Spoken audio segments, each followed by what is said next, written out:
अस्सलामु अलैकुम रहमतुल्लाहि व बरकातुहू। बिस्मिल्लाहिर्रहमानिर्रहीम।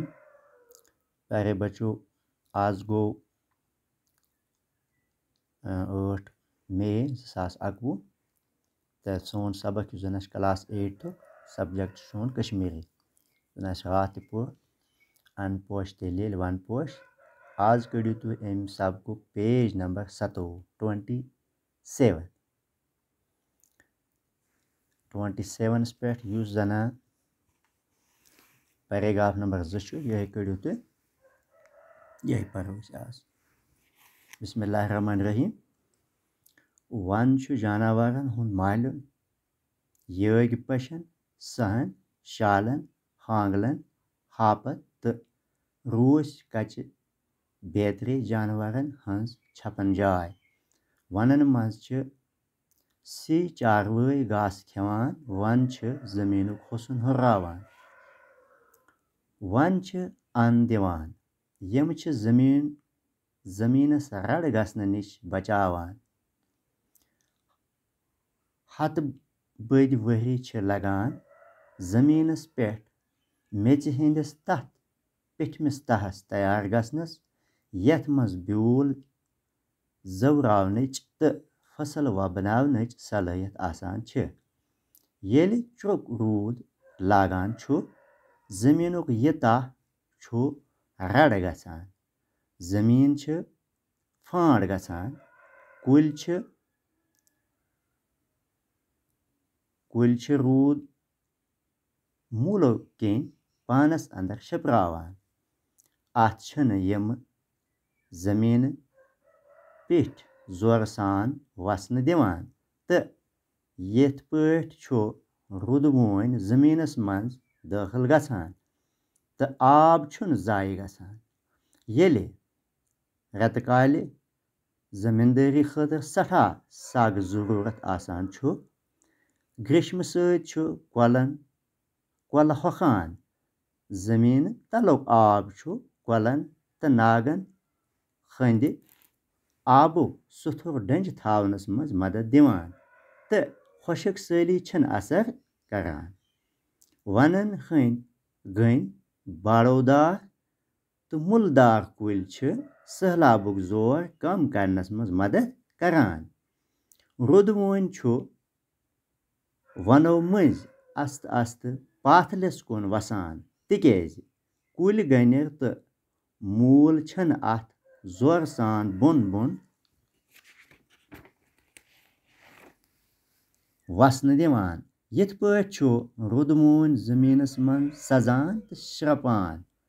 अमि अमल सत छु युप खसनु खतर कम गसान। कथ छ साफ जे येलि कुल छ जमीनुक पिठम मंजुल तह बचावान, सहलाबुक खतर कम करान, रेतकाल आबुक सुथुर डंज थावान, तेले छु सानिस जमीनस मज रित पठ फसल बवान। टाटू गुबरो अत सबकस अंदर आ कह लफ्ज कह अल्फाज यमन हुंद बह तुह मान वन ताकि ये तुम सबक पढ़ो तुह गस थोड़ा आसानी यह समझनस मज। सो गुबरो अख लफ्ज आव पश। पश वन जानवरन हैवान यानी जानवर यम जन हैवान यम जन इन वन कशरस अंदर पश। ठीक। ब्याख लफ्ज आव अत मज यग। ब्याख लफ्ज आव यग। यग क्या गो गुबरो आवार यानी यल जानवर यग जानवर पश यग पश यानी तुम जानवर तुम हैवान यम यग यम यल यम फेरान थोरान यमन पे कंट्रोल गुबरो कह। ठीक। इथे पे आव वन। वन गो जंगल। इथे पे आव ब्याख लफ्ज अत मज बेतर। बेतर क्या गुबरो ये पे लिखान उर्दू वगैरह या अंग्रेजस अंदर लिखान इंग्लिश अंदर लिखान यह सा ये एक्स्ट्रा वगैरह एक्स्ट्रा लिखान उर्दू अंदर लिखान वगैरह तो कशरस अंदर क्या गुबरो अम खतर लफ्ज इस्तेमाल कर बेतरे। तो ब्याख लफ्ज क्या आव गुबरो अन अन वन गजा। ब्याख लफ्ज क्या आव हुसन। हुसन क्या गो गुबरो खूबसूरती। ब्याख लफ्ज आव सी चारवई।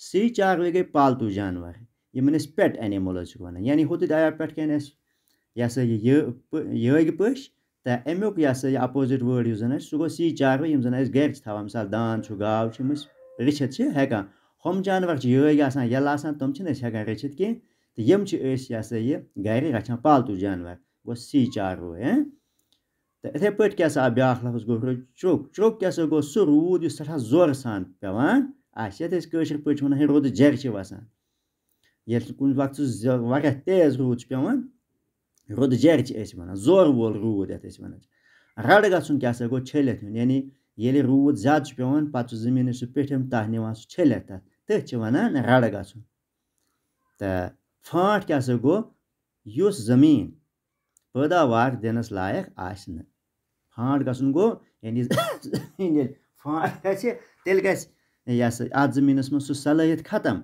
युस जन सलाहियत अत मज फसल दिन आसान इथे पे क्या ब्या लफ्ज गो रुत रुत क्या गो असल बेहतर ये वन गुतुल रुत फसल हसा बन अत जमीनस गुतुल फसल बन असल पैदावार नीर अत तम विज ये सेफ जमीन रोज इथे पे क्या रेतकाल रेतकाल क्या गो गोब्रो वहरात यानी यह वहरात टाइम ये मज वन फसल बनान रेतकलिस मज ना वहरात तो इथे पे क्या ब्या लफ्ज अत मज आव ये वन शपरावान शपरावन क्या गो गोब्रो जजब कर चुन यानी कि यह रूद पे शपान अत जमीनस मज जजब अत मज गसान इथे पे क्या आव रुदवून रुदवून क्या गो रुद आब ये रूद पेवान पे सान जमीनस मज सान आंगन मज सान खाहन मज रूद गसान आब गसान जमा तथ रुद आबस वन रुदवून इथे पे ब्या लफ्ज आव ग्रीष्म ग्रीष्म क्या गो सख्त गर्मी ज्यादा गर्मी ये वहरात अंदर रेतकलिस अंदर तो तम सह ताव वारिया ज्यादा नाकाबिल बर्दाश्त ताव तथ वन ग्रीष्म चंज यानी वारिया ताव सख्त गर्मी थो याद इथे पे क्या खुशक सैली ब्या लफ्ज खुशक सैली गो ये वारियास कालस वहरातस अंदर रूद पे न कह पे खुशक सैली पेवान यानी पे आब बेटान कह पे ज़रातस खतर यह यह सग मिलान कह चन खतर त्रेश किल्लत गसान वन खुशक सैली हसा गई यानी बारिश न पेन इथे पे क्या गो ब्या लफ्ज अत पाथुल पाथुल क्या गो पाथुल तथ जमीनस वन हमवार ठीक हमवार जमीन यानी कि पयन जमीन वन हसा गो बुठ यह गो पाथुल बुठ जमीन गो थोड़ा थजर सान पहाड़ी हंदिस शक्लस अंदर अम पे आब गसान जमा यह डुल तो यह गसान पाथल जमीन कुन हमवार जमीनस मज जमा तो गो पाथुल गो हमवार जमीन तो युप गो गोब्रो सैलाब ये ज्यादा वारिया बारिश वहरात मज पेवान पे कोलन आब फेरान दरियावन आब फेरान पे सैलाब यवान तथ वन अंदर युप तो ब्या क्या गो मंजुल मंजुल क्या गो गुतुल फसल वपदावनस लायक जमीन मंजुल अख लफ्ज अत मज आमुत अमुक मान गो सह जमीन यथ सलाहियत यह ज्यादा फसल दिन इत पे कह अल्फाज यमन जन मे तुम मान अत मज वोनमो तुम करो कोशिश यह सबक बी पर्नच और यम लफ्ज थो तुम जहनस अंदर ताकि तुम तर यह सबक सठा आसानी सान फिक्र तो बाकी करो तुम बे अम सबक रिविजन ताकि तुम तर फिक्र यम अल्फाज मद्देनजर थत इन माने मद्देनजर थत करो तुम अम सबक बे रिविजन तुम तर सोरे फिक्र कि अस क्या पूरा सबकस अंदर बाकी वसलम।